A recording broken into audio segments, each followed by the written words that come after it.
Most people are feeling stress and anxiety over all the things happening in the world today and happening in society and even within their own organizations with shifts in technology and the way we work.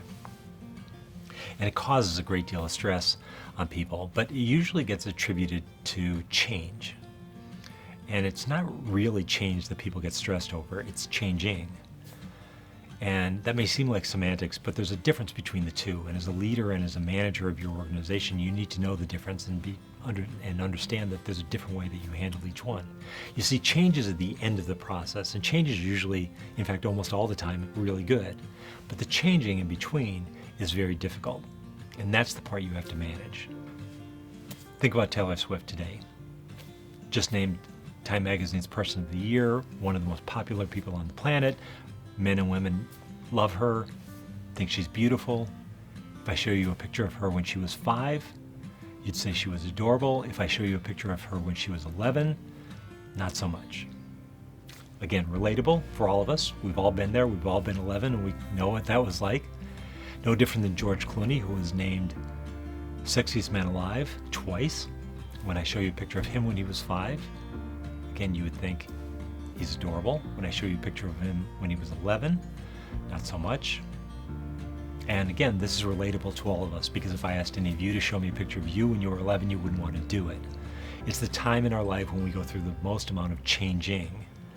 The change is the end result we get when we're 20 and 30, when we're physically our best and we look at ourselves and are pretty happy.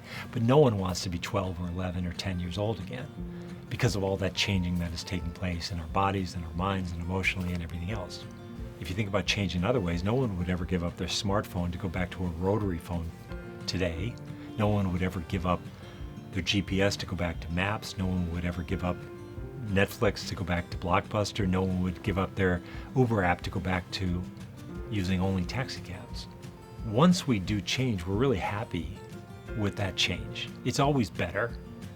But the changing to get there is really difficult. And as I said, as managers and leaders, you have to understand that, because typically what we do is we set these goals and we always are forward looking. We look in front of us and we think that they're those goals, let's go get them. But what you need to do is look at it from the side view, and it looks very different, because the side view will show you that there is this big dip in between where you're at and where you want to be, that chasm that exists. That is the changing part for your team and all the individuals that work with you, because they're all leaving a place that's really comfortable and familiar and going down into this abyss, going into the unknown, where they have to learn something that they don't know and they haven't been familiar with in order to get to that other place. And so there's an analogy that you can make. If you've ever done any rock climbing in your life, you would be familiar with this. Going down a mountain, rappelling down a mountain, is a one-person job. You get tied off at the top, and then you rappel really at your own pace. Some people take giant leaps and they get down there really fast. Other people are more methodical. Their fear is there. They take slower steps and they take much longer to get there.